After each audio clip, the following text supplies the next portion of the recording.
हे महाराज, हम जब से ऋषिकुंज पर्वत पर आए हैं, हे महाराज, कहिए मित्र, जब से मैं ये ऋषिकुंज पर्वत पर आया हूँ, तुम्हें हमेशा एक बेचैनी सी देखती हूँ, तो सुनिए मित्र।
ऋषिकुंज पर्वत पर रहने का रहस्य मुझे बताइए।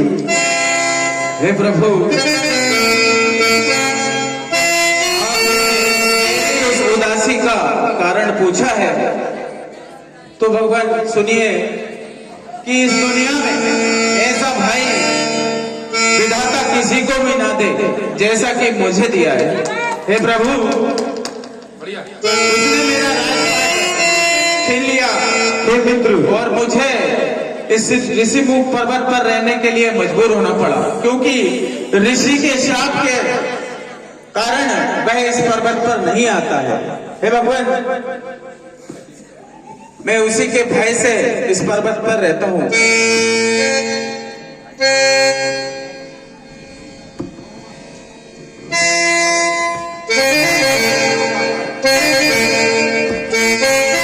आपके भाई मित्र कहाँ रहते हैं और उनका क्या कारण है जो तुम दोनों की नहीं बनती?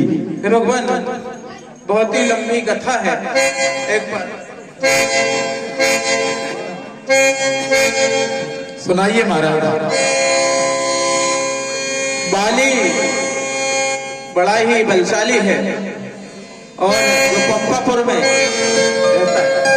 एक बार मैं दानव ने बाली को युद्ध के लिए ललकारा और बाली दुंदुभी ने, और बाली मुझे उस गुफा के द्वार पर खड़ा कर गया कि हे भाई, मैं जब तक इस राक्षस का अंत न कर दूं, तुम इस गुफा पर पहरा देना। भगवान, मैं एक माह तक वहां पकड़ा रहा और गुफा के द्वार से रुधिर की धारा बहती हुई देखने के पश्चात मुझे ये भय लगा कि कहीं उस दानव ने मेरे भाई का वध न कर दिया हो। इसलिए मैं उस गुफा के द्वार पर एक बड़ा सी शिला रखकर और भागा वहां से। मंत्रियों ने मुझे वहां का राजा बना दिया। मेरी पत्नी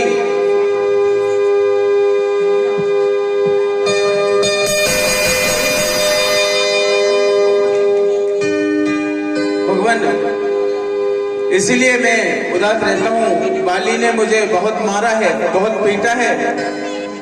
हे मित्र, तुमने कहा, तुम्हारी बात को मैं समझ चुका हूँ। आपने मुझे कहा कि युद्ध में किसी करने पर उसकी आदि शक्ति उसके पास आ जाती है। तो ठीक है मित्र, जी भगवान, मैं आपसे ये प्रण करता हूँ कि पंपापुर के राजा महाराज सुग्रीव होंगे, आप उसे युद्ध के लिए आमंत्रित कीजिए। हे भगवान, मुझे बाली का बल देखकर विश्वास नहीं होता है। क्यों कि आप इन ताड़ के वृक्षों को अपने एक बाण से गिरा देंगे, तो मुझे अटूट विश्वास हो जाएगा।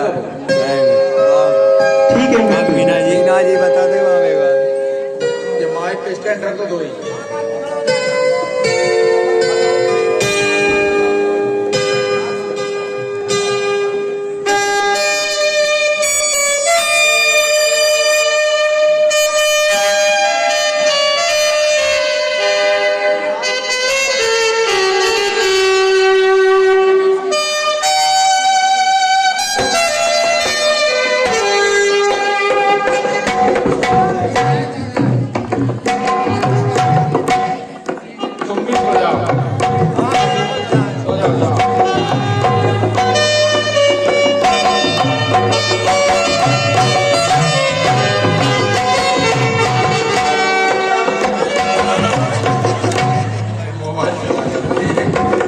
भगवान, आप धन्य हैं।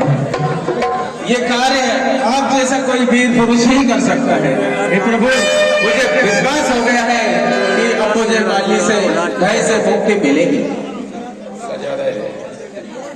चलिए प्रभु, मैं बाली को बुलाता हूँ।